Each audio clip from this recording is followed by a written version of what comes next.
Unang-una,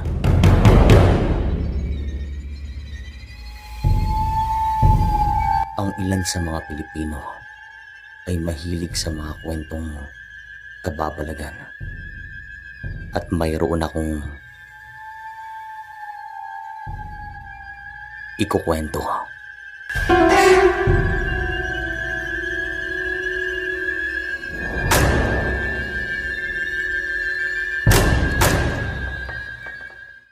Taong 1998, pagkatapos kong gumraduate sa high school, ay lumipat po ako sa probinsya, sa side ng lola ko. Doon ko naisipang mag-aaral sa kolehiyo kasi gusto rin ng aking lola na ako ang magpapatuloy ng kanyang negosyo. May nakita daw kasi itong potensyal sa akin at totoo naman po. Sa aming magkakapatid, Sir Chris, ako lang talagang walang hiya na magbenta sa aming eskwelahan noong kami nasa high school pa lamang. Minsan, nagbebenta ako ng mga kakanin. Minsan mga panghimagas. At minsan naman, mga prutas. Marami naman ako naging suki sa aming eskwelahan. Kabilang na dito, ang ilan sa aming mga guro. Yung mga negosyo naman ng aking lola ay paggawaan ng banig, koprahan, at meron pa itong maliit na tindahan sa aming bayan. Ito rin ang dahilan kung bakit nakapagtapos si na tatay at nagkaroon ng mga desenteng trabaho. Nang dahil po ito ang negosyo ng aking lola. Masipag po kasi ito at madiskarte. Makalipas naman ang isang buwan magmula nung tumira ako doon, nagsabi si lola na tuturuan niya ako ng mga proseso at kung ano ang mga dapat na gawin para mapanatili ang kalidad ng kanyang mga produkto. Tinandaan ko naman ang mga ito.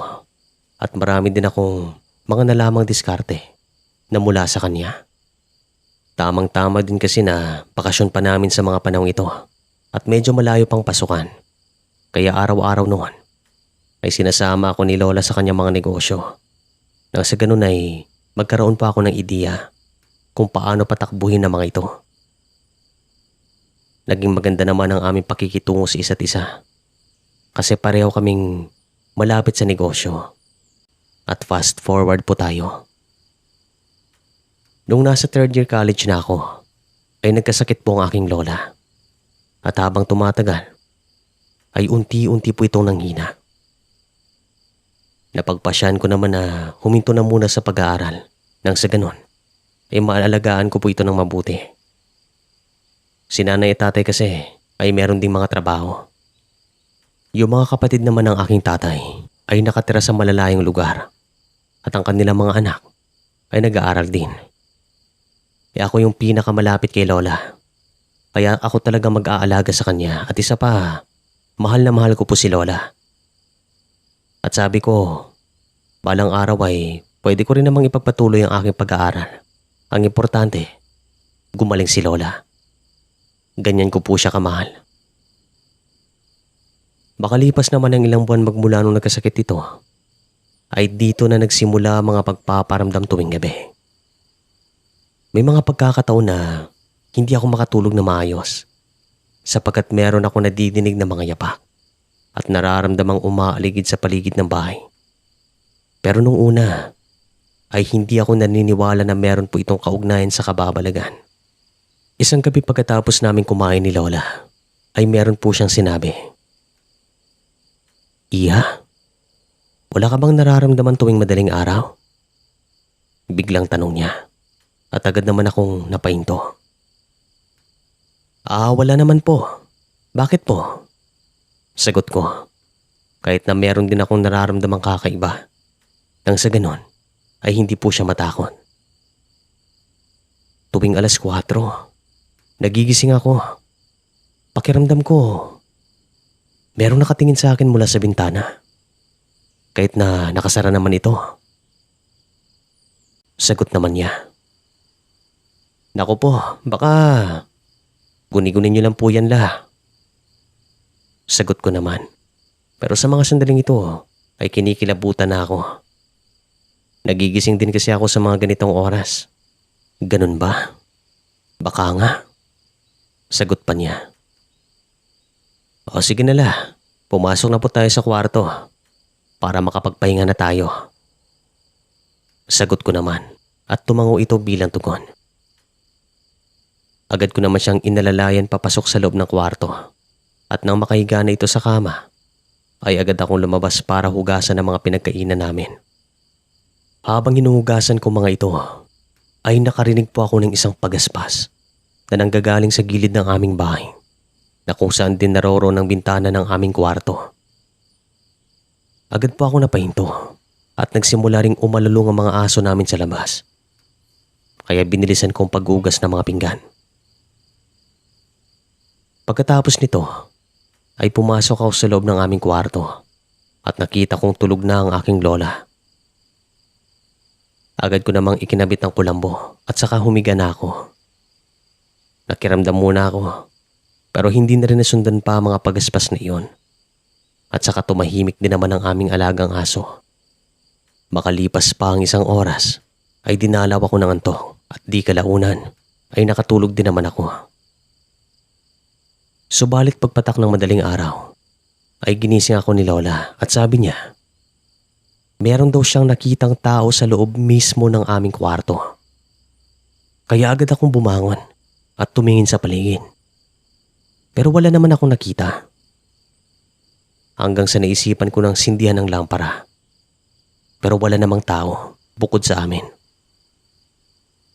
La, nananaginip lang po kayo. Bumalik na po kayo sa pagtulog. Sabi ko sa kanya habang palingon-lingon sa paligid ng aming kwarto. Baka nga. Baka panaginip lamang iyon. Sige. Sagot naman niya at bumalik ito sa pagkakahiga.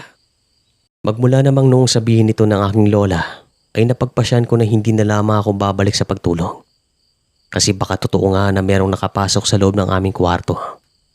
At pwede rin naman na isa itong tao na merong masamang intensyon sa amin. Kaya mas mabuti na makasigurado.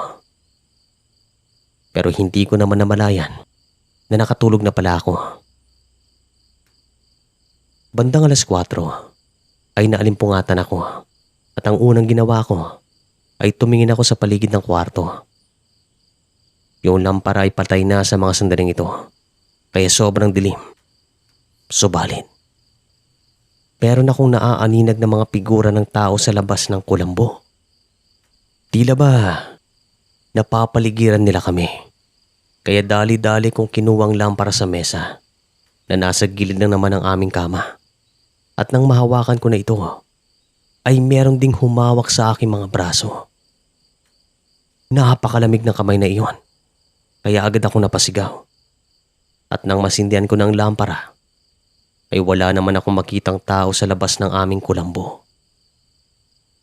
Si Lola naman ay nagising at agad po itong nagtanong.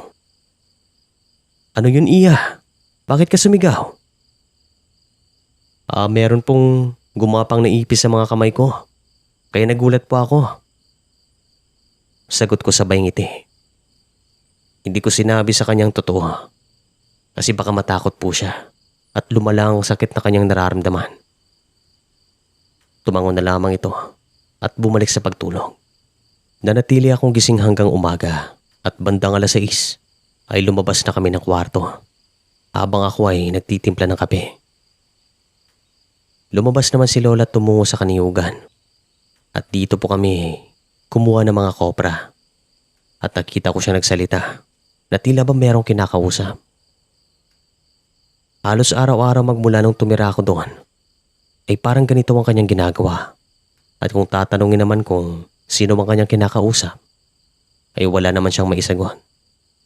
Kaya hinahayaan ko na lamang ito. Baka kumakanta lang o nagdadasal.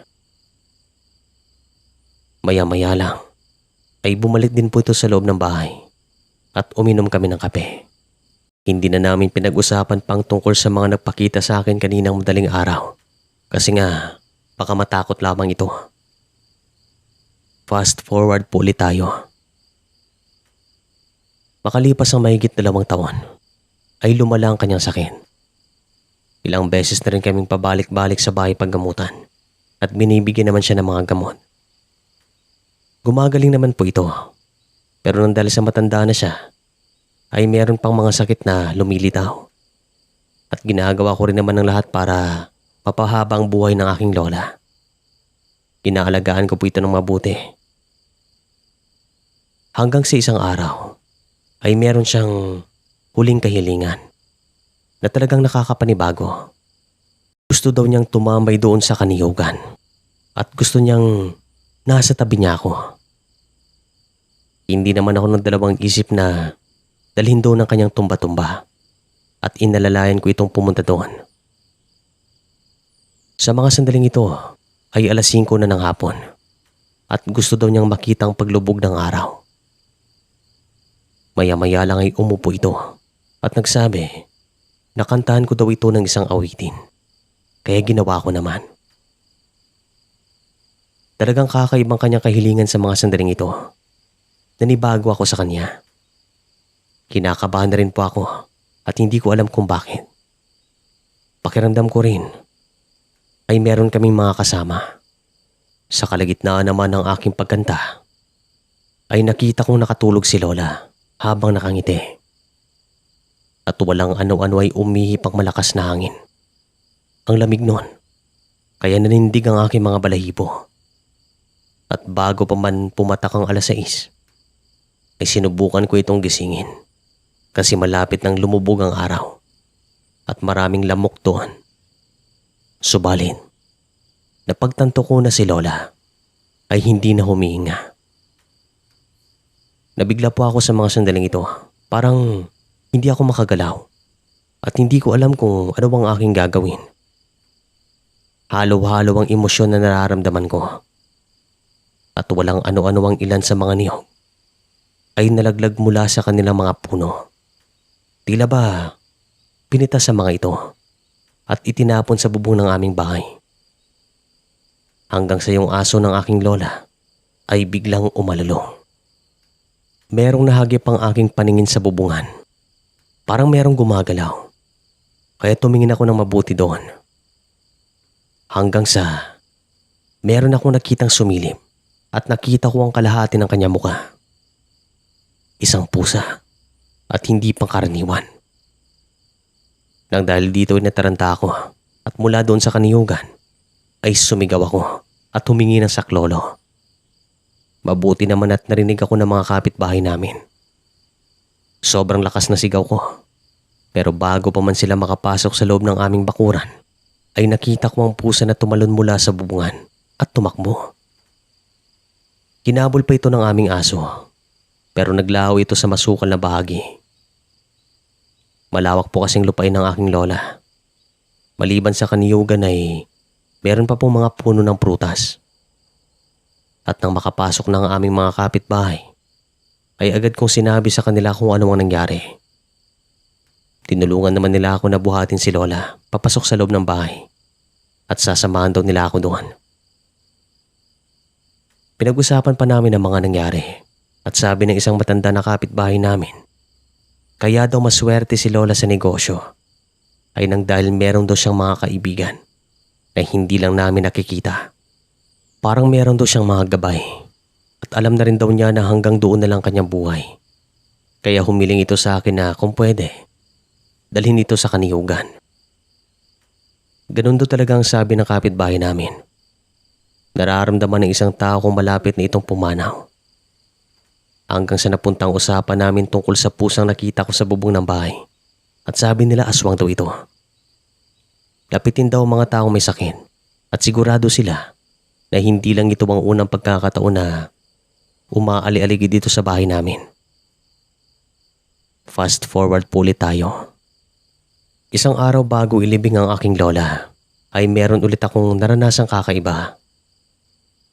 Bandang 10:00 ng gabi ay dumating ang ilang kamag-anak namin at agad naman akong tumungo sa kusina para ipagtimpla sila ng kape.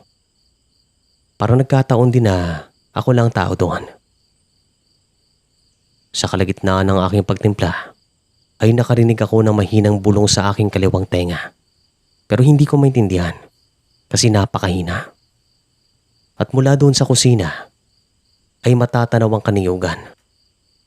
Medyo naaaninag ko pa ang ilang mga puno sapagkat merong ikinabit na ilaw doon ng aking tatay Hindi nagtagal ay meron akong nakitang mga figura ng tao na naglalakad doon. Parang nakasuot po sila ng kulay puti. At kinusot ko pa ang aking mga mata kasi baka namamalikmata lamang ako. Pero hindi. Nakikita ko sila. Pero sa isang kisap lang ay naglaho ang mga ito na parang bula. Kaya agad akong tumakbo palabas ng bahay.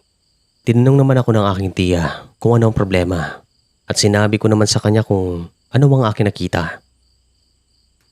Baka mga kaibigan lang yan ni nanay. Mababait naman daw sila, sabi ng kaibigan naming albularyo. Kaya kung meron ka mang maramdamang kakaiba dito sa bahay, wag na wag kang matakot, iya. Sabi niya habang nakangiti at tumango naman ako bilang tugon. Dito na rin bumalik sa akin ang sinabi ng kapitbahay naming matanda. Ilang araw matapos may mailibing si Lola, kahit saan po ako magpunta, pakiramdam ko ay meron akong kasama. Nakakapanibago nung una, pero habang tumatagal ay nasasanay na rin ako. May mga pagkakataon pa na nakita kong gumagalaw ang mga bagay sa loob ng bahay. Minsan, nakakarinig din ako ng mga yapak tuwing madaling araw.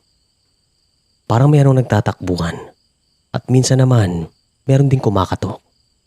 Pero hinahayaan ko na lamang ang mga ito kasi baka nagkukulitan lamang sila. Pinagpatuloy ko naman ang aking pag-aaral at gumraduate naman po ako sa kolehiyo. Ako rin po nagpatuloy sa mga negosyo ng aking lola at naalagaan ko naman ito ng mabuti hanggang sa nagkaroon ako ng asawa at anak. Nakapagpatayo naman kami ng bahay dito sa bayan at magmula noon, dito na kami tumira ng aking asawa at anak.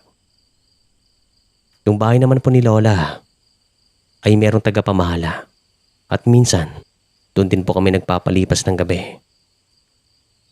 Dito ko na po siguro tatapusin ang kwento. Maraming salamat po sa pagbigay niyo ng kaunting oras. Hindi na rin kasi nasundan ng mga karanasang ito. Pag-iingat po kayo palagi. Hanggang sa muli.